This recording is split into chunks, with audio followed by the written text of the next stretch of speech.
So, why don't we start with just another sense of mudita? Why not? Let's give yourself a pat in the back in your mind, or you can physically as well. Just a pat on the back for being here. And those of you who know me know I often say, if I wanted to, I could move myself to tears. That's how beautiful little things become when we train this capacity of mudita.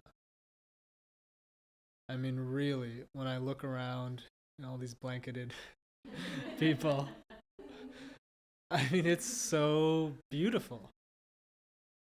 It's really beautiful.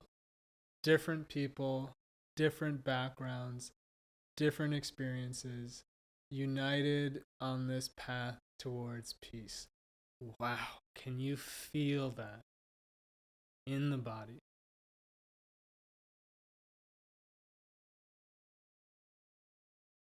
So mudita is one of the four immeasurables.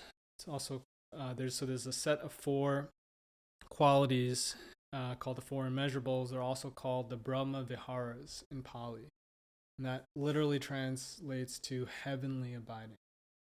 So these qualities of mind are abidings. You can step into it and dwell in it and actually move around in it. I remember once sitting in meditation feeling like metta, which we're about to talk about, felt like a vessel, like a boat. And so I remember that on some family trip, I think my dad had gotten this ship in a bottle piece of glass from somewhere. And I remember taking that out from the china cabinet that a lot of these 90s families' houses will have that no one really looks at, and leaving that on my bedside dresser just to remind myself to dwell in the ship of metta. So you're starting to feel mudita, starting to get a sense of what that is. So metta, M-E-T-T-A, is kind of like metta's sexier cousin. It's far more popular. It's very famous. It's well known. If you're a basketball fan, you know Ron Artest changed his name to Metta World Peace, right? So metta, what he called metta, is another ancient Pali term. It's one of the four Brahma Viharas, and it refers to a radical, unconditional love. And I hope when I say these words in Pali, sometimes it might feel like, oh, this is some esoteric, like Buddhist thing that is weird and foreign and not for me, or it just might make me feel like, oh, I'm not experienced. I don't know what these words mean. But don't feel like that. The reason why I'm keeping the Pali word is because the meaning of these terms can live and breathe and develop when they're kept in a different language. So the meaning of the word mudita, the word metta, will literally change for you from what it feels like right now to by the end of this retreat, if you're sensitive enough and you watch it. That's why I'm keeping it in Pali. Okay, so metta is a radical love. It's an unconditional love, and unconditional love is a big cliche, right? Like we've all kind of heard that term, right? We might have even looked at our partner and said, "I love you unconditionally," right? But what does that actually mean? How far can that go? I mean, if you believe in the legends of different spiritual traditions, there's a lot of imagery that I find really beautiful of metta. If you think about Jesus Christ, getting tortured, nailed onto the cross, and having a heart full of love and forgiveness towards those who were not just torturing him, but the mob of people laughing at him and indulging in his suffering. Wow, that's how far metta can go. And there's a famous simile called the simile of the saw from the ancient Pali Canon, where the Buddha talked about if someone were to take each of your limbs and spread them out and start to saw off each limb. He said something like, if hatred were to arise in your heart, then you haven't heard my teaching. That's how far metta can go. And metta can go into what's called bodhicitta, which is a term that's used in a lot of Mahayana Buddhist teachings, which translates to awakened heart, awakened mind. And it refers to, it's actually quite a large topic, but perhaps I'll sum it up now as loving all beings as oneself, loving for others as one might love for oneself. All beings, without exception. So sometimes when we hear these things, there's a part of the heart that shuts down because we think, oh, that's so far away. Like, how the hell am I going to have anything resembling that? And I just want to say, we can do this. Anytime throughout this retreat where you start to feel like, oh, I don't know if I can do this, we can do this. This is a capacity in the chitta. Chitta, C-I-T-T-A, is another Pali word. It roughly means heart or mind. It's that which is in our being that is affected and touched by things. So metta is actually a natural capacity of the heart. So we can do this. We can cultivate this. And even if we're not ready to be tortured and still love someone, we can point our heart in that direction. And so this is another way of looking, another lens, another technique that we're offering within the context of the retreat's topic, which is a home for the awareness, taking the energy body as our base. So metta is another element that we can bring into practice while maintaining awareness in the whole body. And to define it, it's typically defined as loving kindness. I like to think of it as a radical love. That phrase for me feels very powerful, and you should find one that works for you. Maybe it's unconditional love. Another way it's defined that I like is relaxed safety in the midst of all the uncertainty in the world. Metta is a feeling of relaxed safety.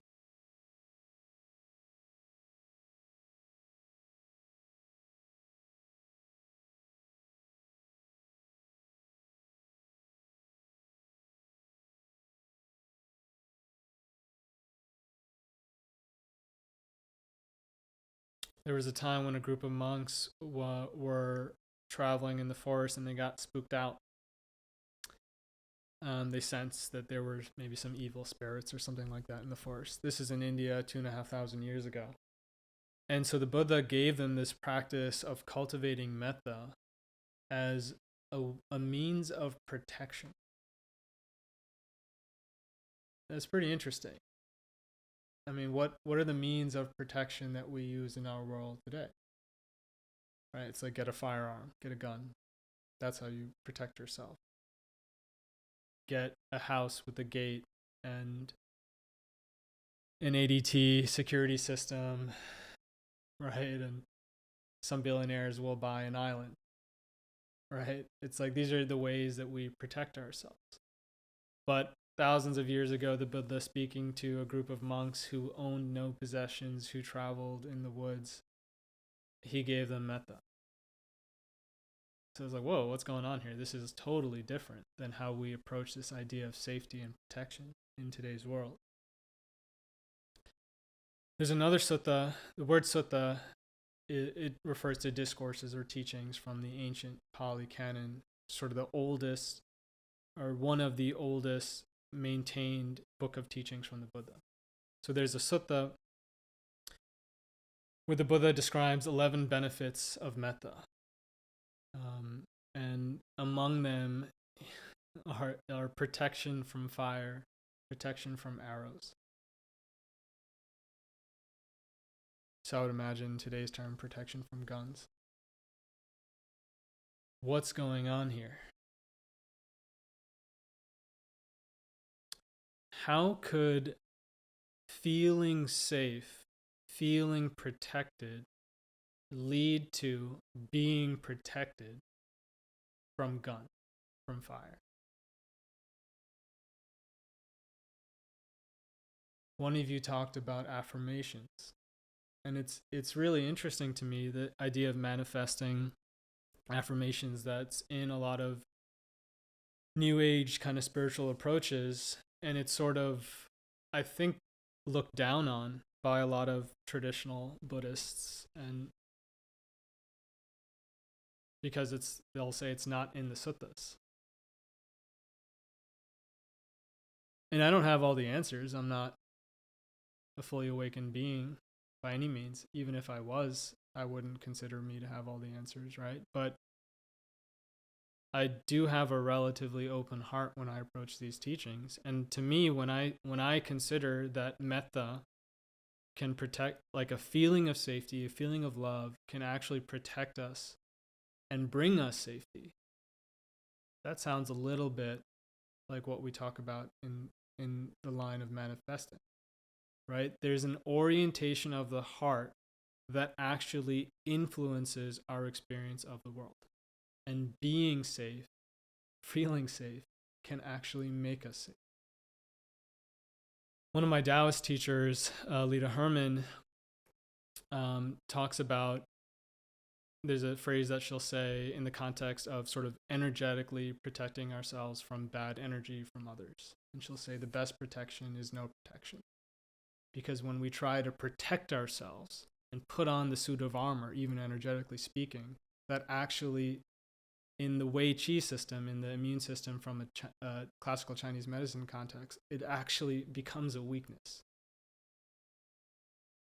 Because it's operating from a sense of fear, right? There's a man named Asanga that some of you know, who's a spiritual practitioner, a Sri Lankan guy who many years ago he came to New Jersey, and he had done this peace walk. This was during the civil war in Sri Lanka.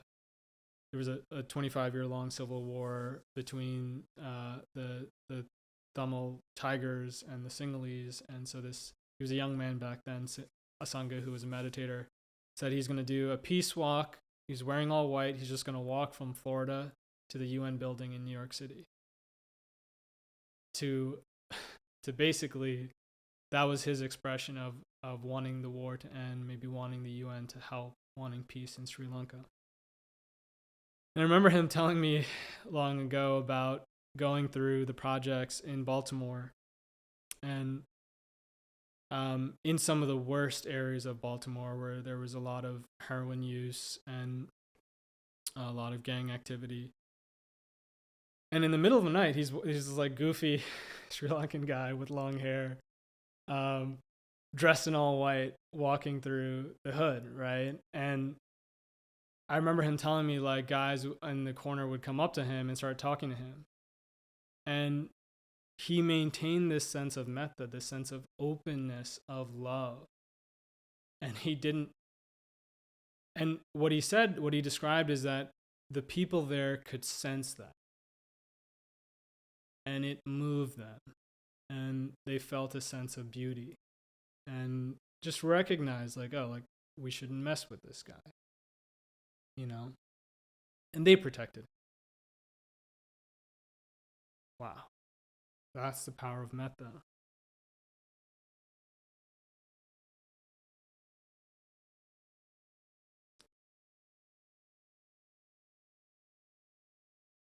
I remember hearing a different talk from Ajahn Sona, another monk. He was telling a story from World War I, where there was some town in Europe, I can't remember the country, and most of the town had been evacuated because the Nazi forces, not the Nazi forces, I forget. Basically, one army was moving through that town. But this young woman stayed in her home because her mother was bedridden. And so she was there to protect her mother. And a soldier came up to rape her. And she said something to the soldier, something to the tune of, "Don't you have a mother?"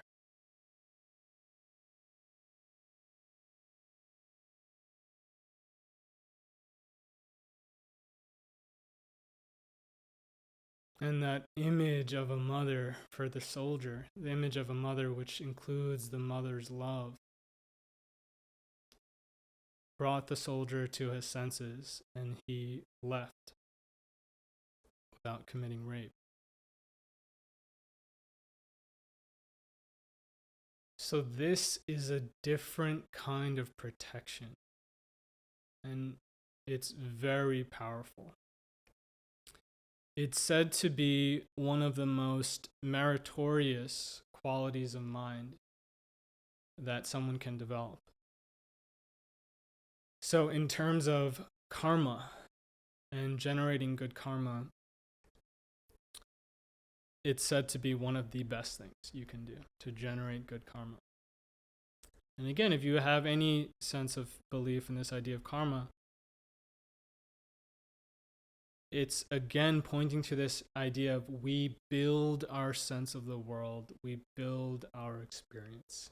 There's something that we do in our hearts, the way we're oriented in our being, that affects our experience of things. So metta is said to be very meritorious.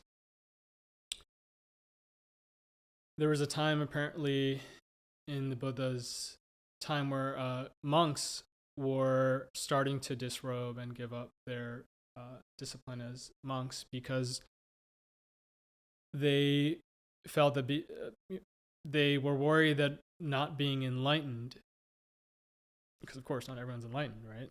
That not being enlightened, they weren't worthy of the food that lay people would offer to monks. So if you're not aware, in the Theravada Buddhist tradition, there's something called Pindapada, where monks don't own any food, they don't own any money, no possessions whatsoever. They can't even hold money, let alone food. So they depend on the lay community to offer them food, shelter, and things of that nature. And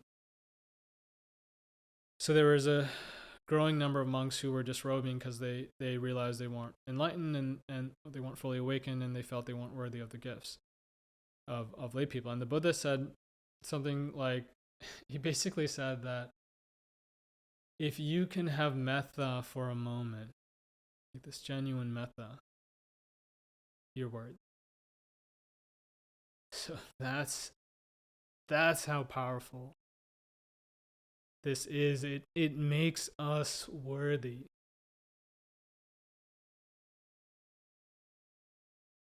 And that really moves me.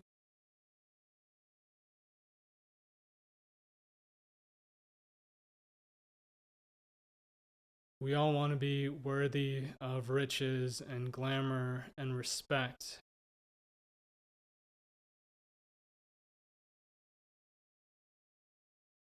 This is our way towards being worthy, to open the heart in love. And in the very famous Karniya Metta Sutta, the Buddha said, just as a mother would cherish her only child,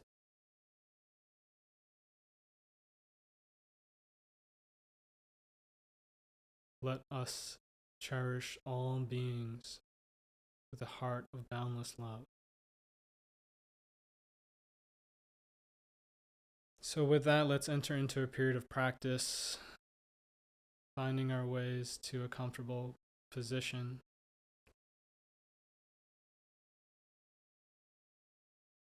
Spreading the awareness throughout the whole body.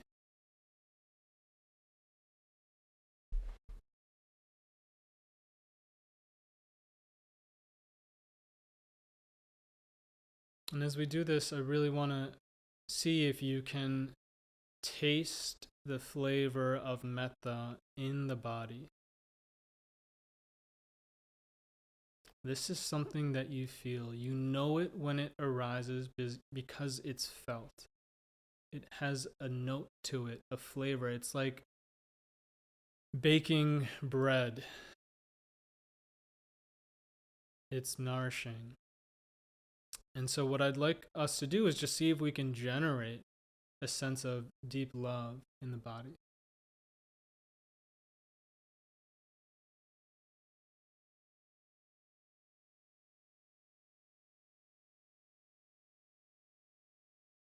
So, why don't we start with, as always, maintaining awareness on the body. It's as if one eye is always open on the body. And even if our minds are racing and thoughts are running, we're still keeping one eye on the body.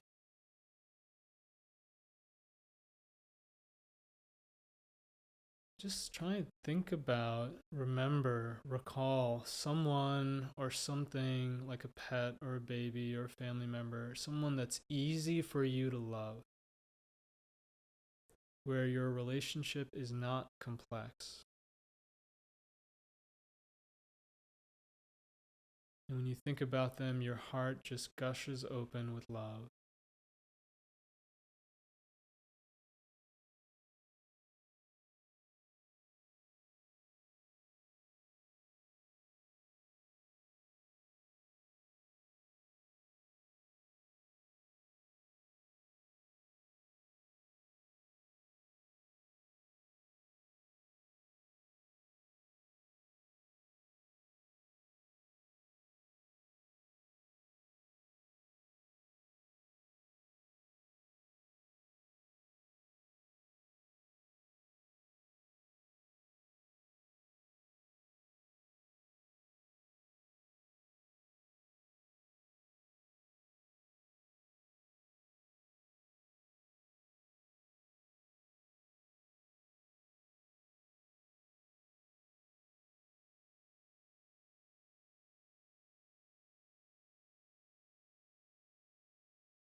Feel the love springing forth in the body towards this person or being.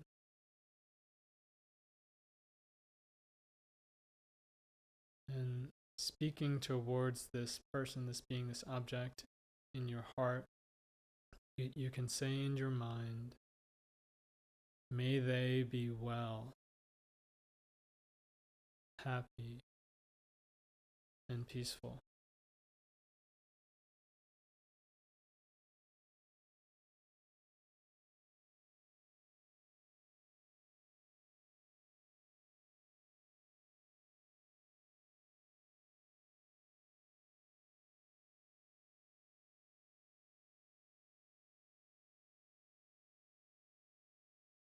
May they be well, happy, and peaceful.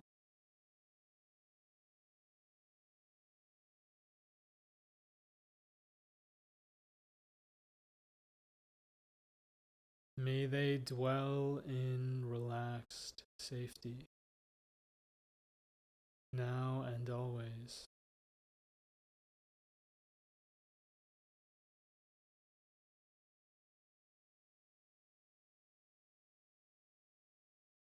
May they dwell in relaxed safety, now and always.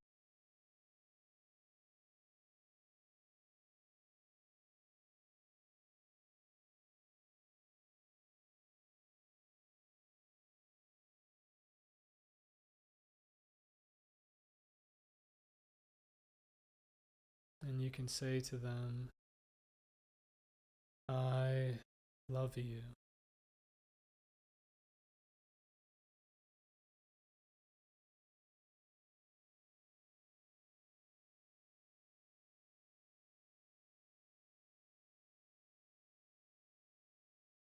I love you.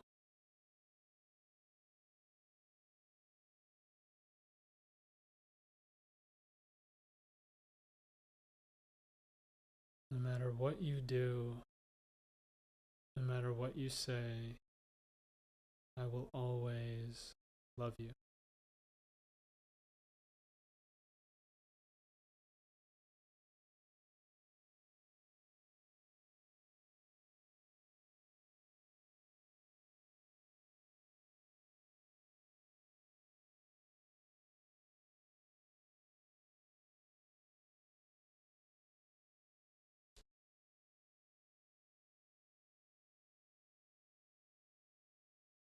Can you taste that love in the body? It has a flavor. Can you feel that vibration of love? It has a particular note. And if you can feel it, can you just get into it more? Can you enjoy it more? Surrender to it. Abandon yourself in that love.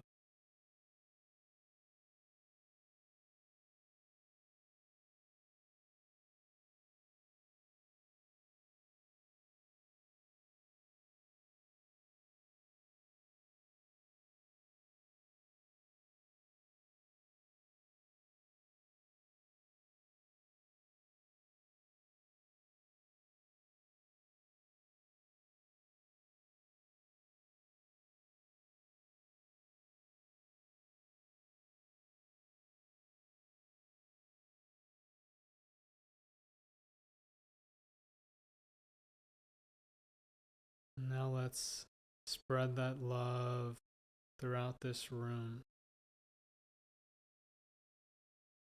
And what I'll do now is briefly call out each person here. And my ask is that each of you direct your love towards that person unconditionally, uncontrived.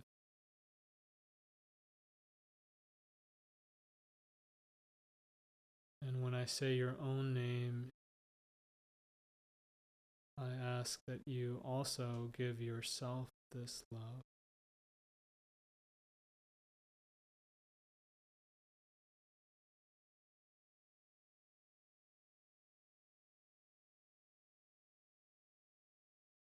Let's start with Matt. May Matt be well, happy, and peaceful.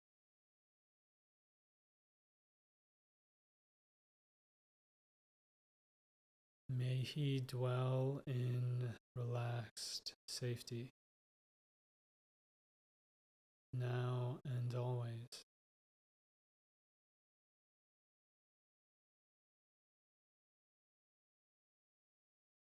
And no matter what he does, no matter what he says,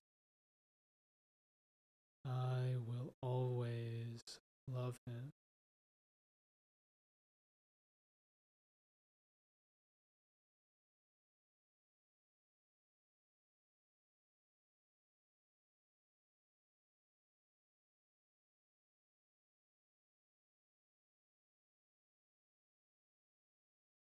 May he be nourished by this love.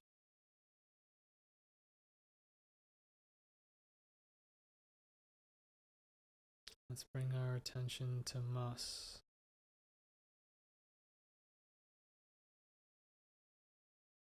May Mus be well, happy, and peaceful. May he dwell in relaxed safety, now and always.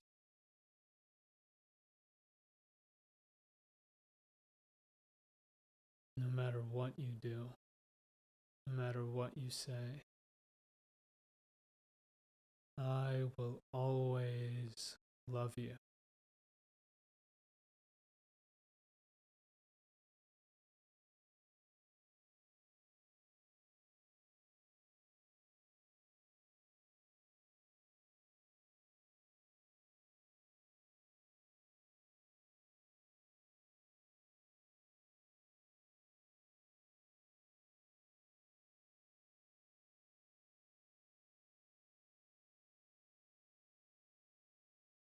May he be nourished by this love.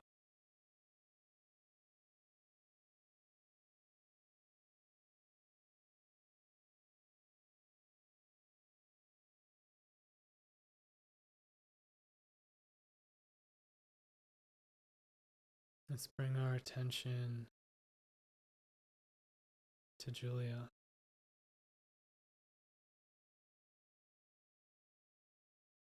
May Julia be well, happy, and peaceful.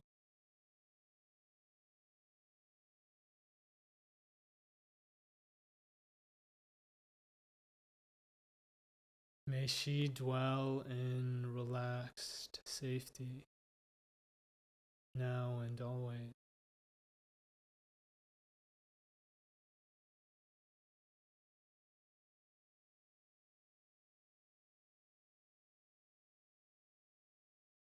No matter what she does, no matter what she says,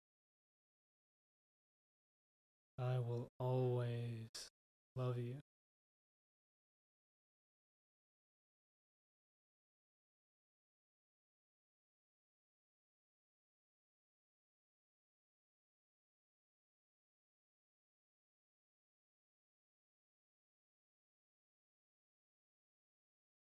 May she be nourished by this love.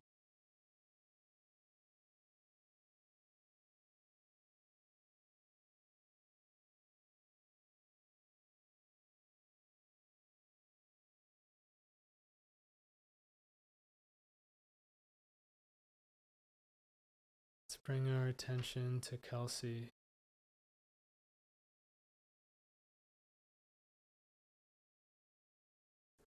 And whatever you're feeling, take refuge in the body, open to the love.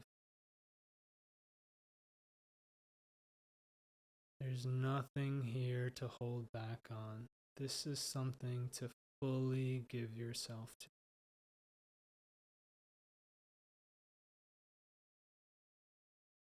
May Kelsey be well, happy, and peaceful.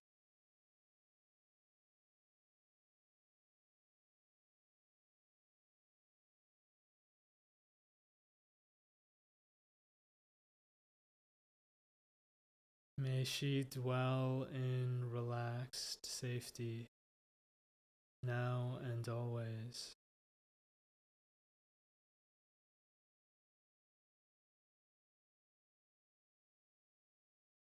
No matter what you do, no matter what you say, I will always love you.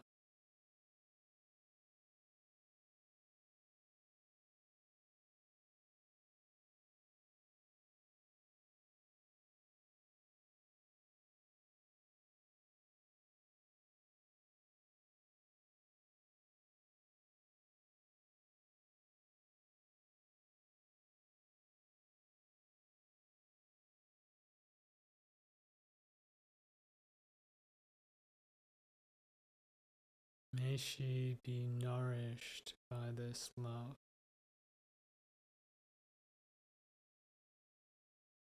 Let us bring our attention to Darshi.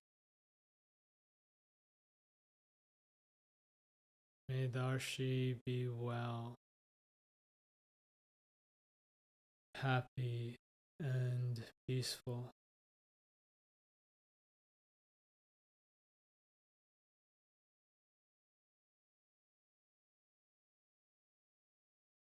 May she dwell in relaxed safety now and always.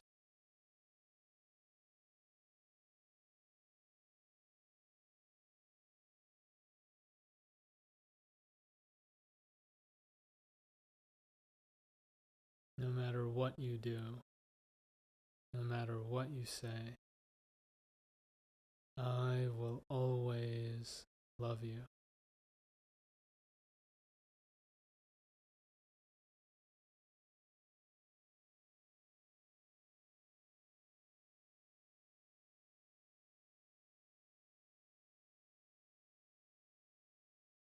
May she be nourished by this love.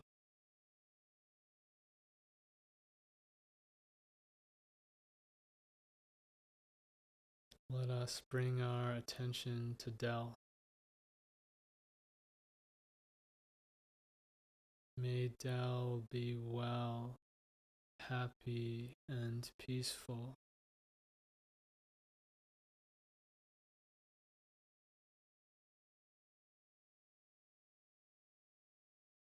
May he dwell in relaxed safety now and always.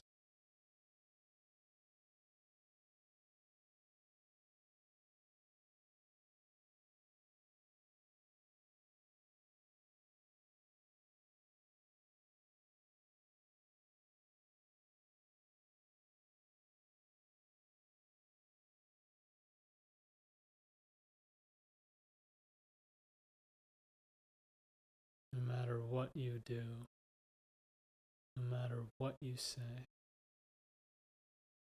I will always love you.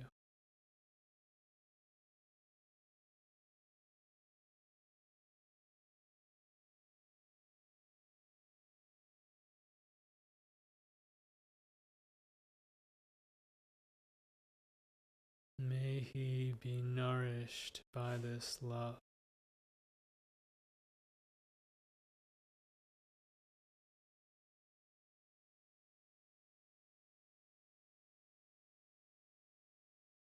Let us bring our attention to Khadijah.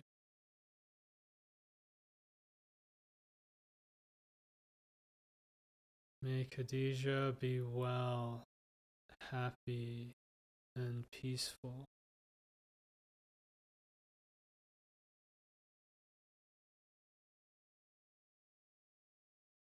And may she dwell in relaxed safety now and always.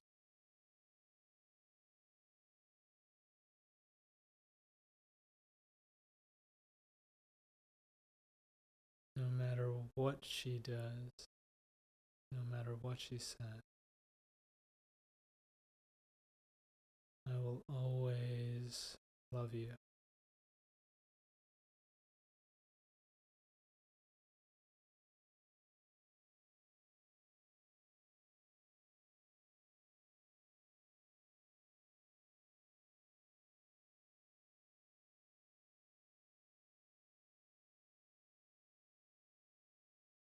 May she be nourished by this love.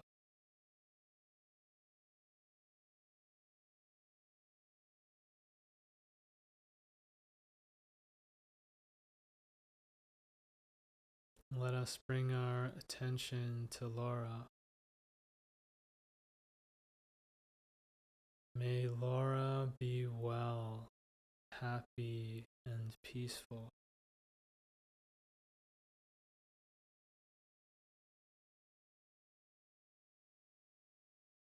May she dwell in relaxed safety now and always.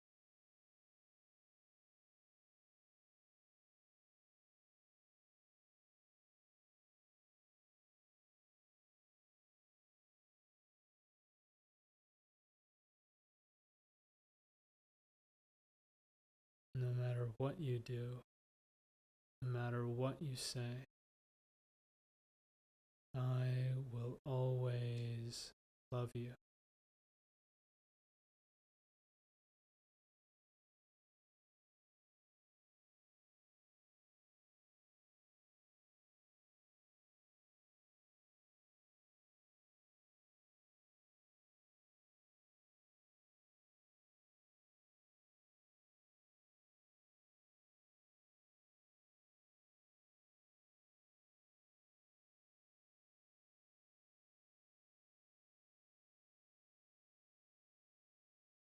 May she be nourished by this love.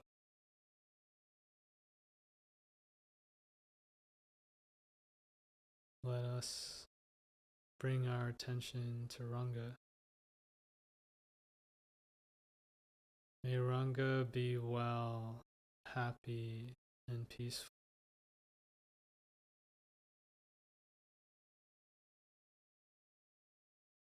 May he dwell in relaxed safety now and always.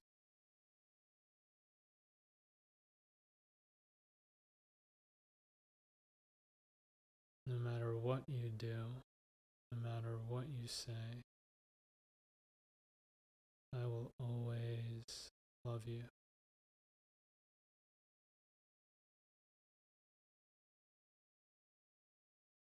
May he be nourished by this love.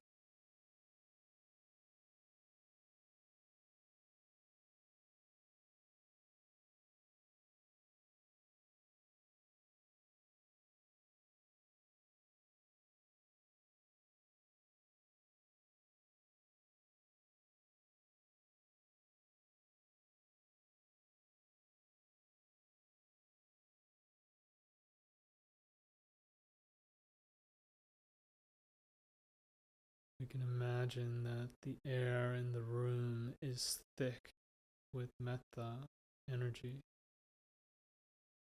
thick with a radical love and acceptance that knows no bounds, that sees no features, no characteristics, no conditions, a pure love, love of a Buddha.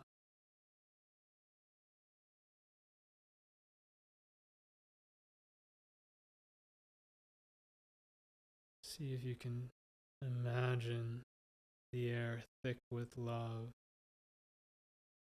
feeling your body enveloped in it, feeling it envelop all of our bodies. We're breathing it in, taking it in from all the pores in the skin.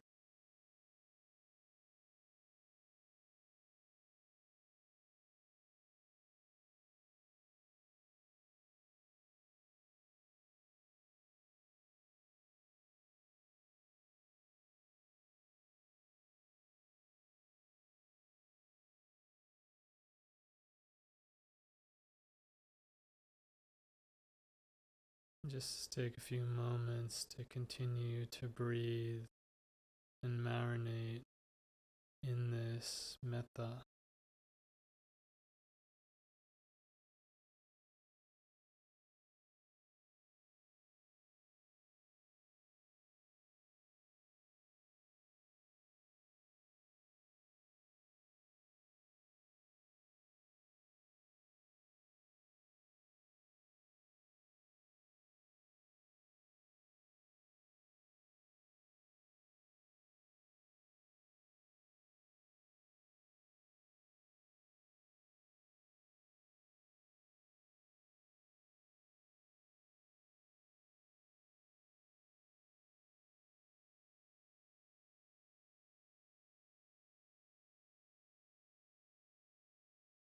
Earlier I mentioned that metta is an extremely meritorious act.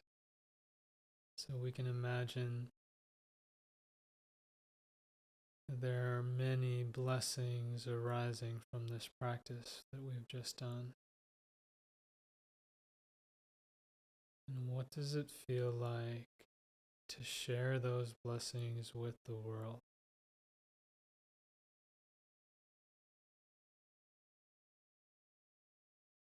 There's an image that I like, and you can see if it works for you, but I like to imagine that our metta energy is shooting up into the sky, forming northern lights. And all these beautiful rays of green and purple and white light, blue light, shooting up from the love generated here, coloring the sky in all directions until the whole world is enveloped in an atmosphere of metta.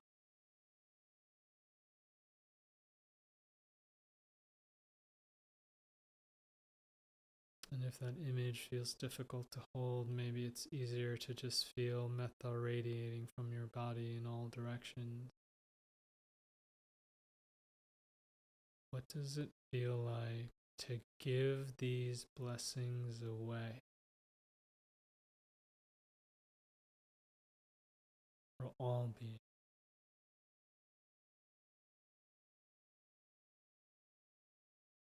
By the power of these blessings, may all beings be well, happy, and peaceful.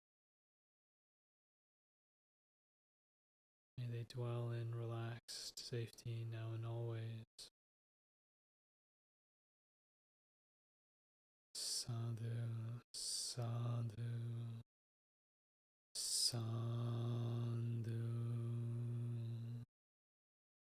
Buddhang dhammang sanghang namasami.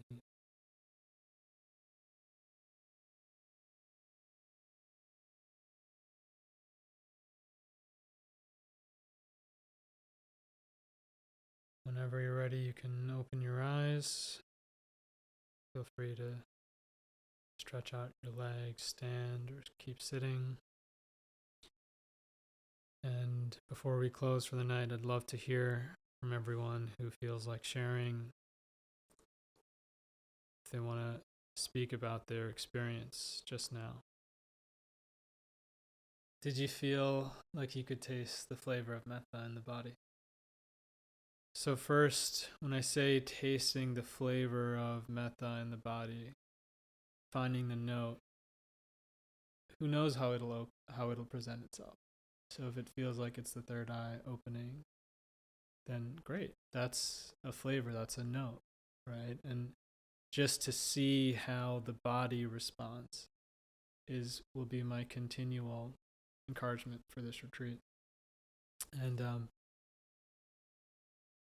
also struck by that idea you said of giving genuine love to people that you've just met, right? It's like, we can do that. I often forget about this myself, and it takes something like this to remember. It's like, oh, I don't need to know anything about someone. I can give them that love.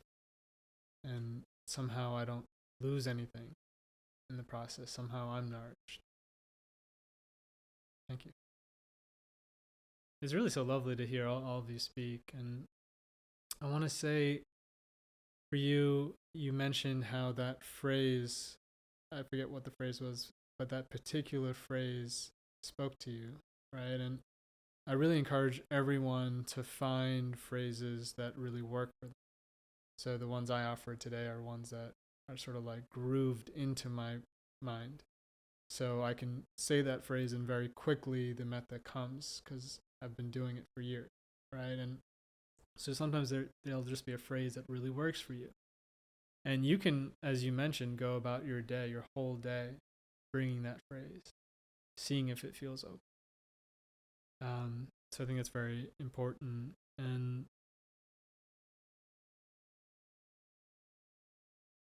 yeah, with this whole thing with speech, right? You talked about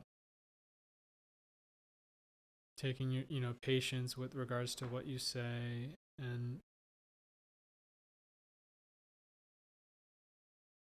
this is just something to play with. What would it feel like to have metta be the quality of heart when you speak? And throughout this retreat, because we're going to be doing silence as much as we can, one of the things that Noble Silence affords us is the ability to really think about this whole thing of verbal action, right? And oftentimes, I remember speaking to a number of you prior to the retreat, this idea of wanting to be able to articulate something properly, right? So a common example is if you start to get into spiritual things and your friends are like, what the hell are you doing? You want to be able to articulate that well, right? Or maybe in a business setting, fundraising or something else, you want to be able to articulate yourself well. What's it like to just bring metta to the heart, to the body, and speak from that place? not worrying about what words we choose so much. I remember going on retreat last October with a particular teacher and sensing that, in a way, what she was saying was not super deep or profound in the way that other teachers that I've been on retreat with might be. But there was something energetic being transmitted that I could feel. And I remember thinking about that, like, it's not just about the words. There's something else that's being communicated. So anyway, that's after that. Thank you. Would anyone else like to share? Yeah, it's an interesting thing, this idea of it doesn't matter what we do, what we say. Like, somehow we're always worthy of love and always able to give love. Yeah, it gets right to the heart, and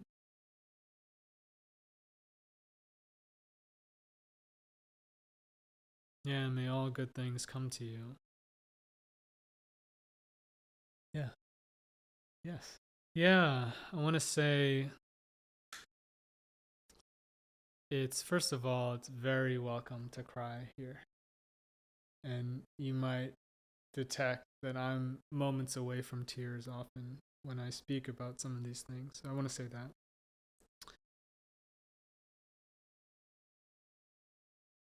Now, sometimes when we hear about things like metta, right? We think about the extreme. So I talked about Jesus and the Buddha's idea of love in the face of torture. And that seems impossible, right? Or like you mentioned, we think about people who we just can't possibly imagine any way for us to forgive and to love. And first of all, I want to say, like, it's totally normal to feel that way. And I would be surprised if any of us felt different to some, this is a skill, it's a practice, it develops, it's a direction, it's an orientation of the heart, which when I say the orientation of the heart, what do I mean? It's a positioning. It's like we're positioning ourselves like this, and our default mind goes back to this. So that's why the word practice is important. We're just practicing. No, go back here. Then it comes back, practicing. And eventually this becomes the direction. And then we take a step, and then 2 steps, and so on and so forth, right? So I've heard this one thing. It's like metta is like building a roaring fire, and there are wet logs in the world, the people that we hate, that we despise. And so sometimes it's like you just don't need to put that log on the fire. We just build the fire until it becomes so strong that maybe, who knows, maybe someday we'll put that wet log on. And I want to say one thing. I'm going to try and say it briefly, which maybe you guys have already seen is a struggle for me to be brief with my words at times. But I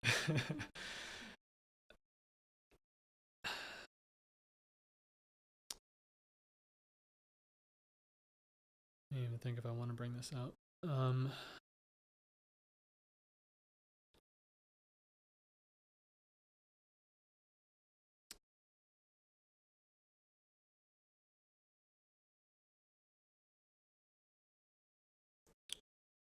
So we all use the word awakening.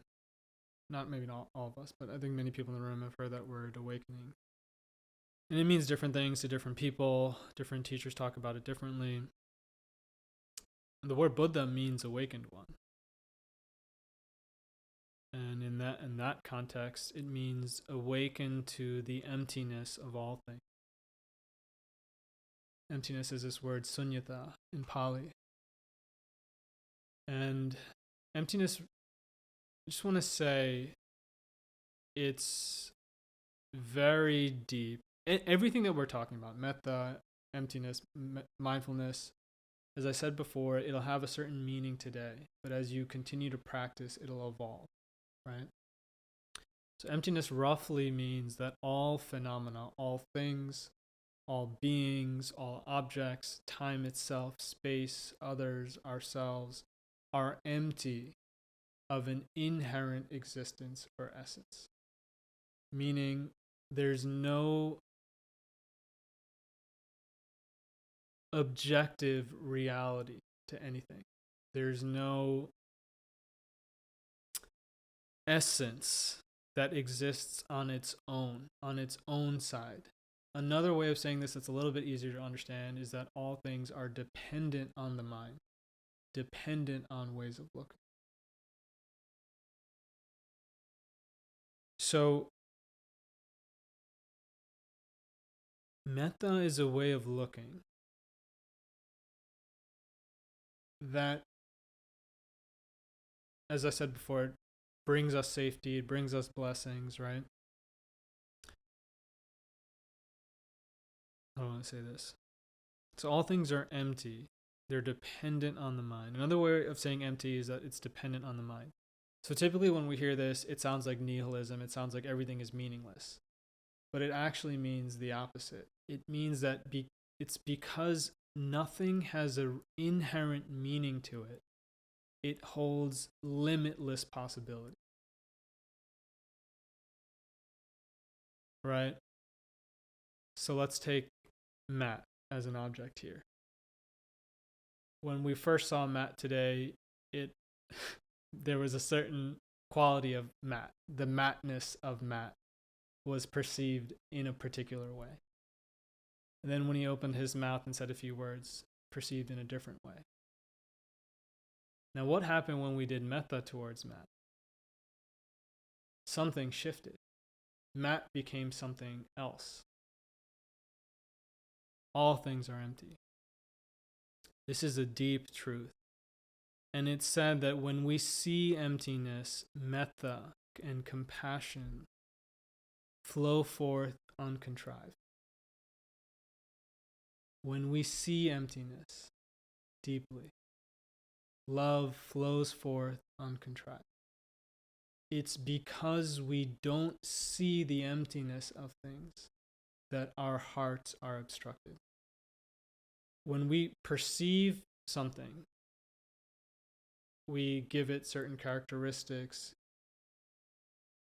It has a meaning to it. It has an essence to it. It's like that. It's like even though the appearance is there and the appearance is manifest, at the same time, it's empty. And this is something that may start to become more obvious the more we meditate. I love to say that meditation, this is something my teacher Robert Bea said, meditation is playing with perception. It's not always obvious that that's what we're doing. But when we bring metta, we're actually playing with how we perceive metta. Maybe you might have realized it. Matt, while we were doing metta towards Matt, he appeared more lovely, more beautiful. It's not that he's any less or more beautiful than he was when he walked in the door. But because we were orientating our heart in a certain way, our perception of him shifted. So that's an insight into the emptiness of things. It's a simple thing. We all experience it. It's like if we meditate for a few minutes before we go out the door and to work, the whole work day is different, right? It's actually pointing to something very deep, that things are dependent on the mind. So right now our metta is still conditional. We're not fully awakened beings. In a way, we're not. And so in a way, our metta can be further developed. So I just want to say that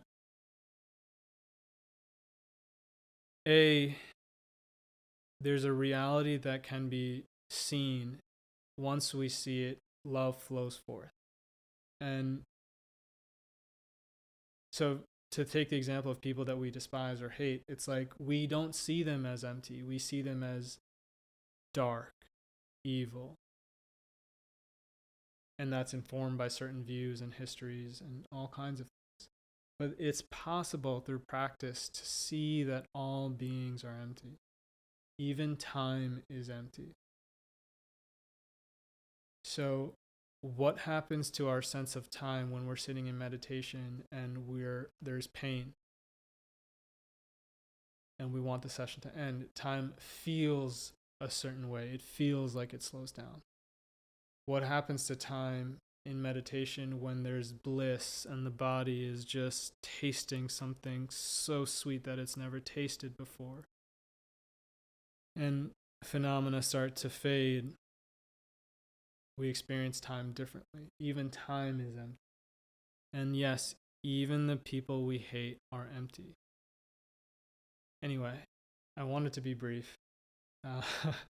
So I'll pause there. And yeah, thank you so much for your words.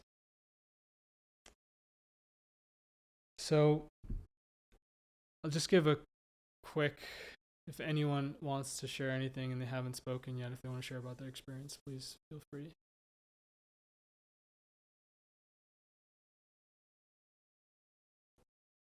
All right, everyone. So we're going to close the session for tonight. So thank you all so much. It's been a pleasure. I'm looking forward to spending more time with everyone.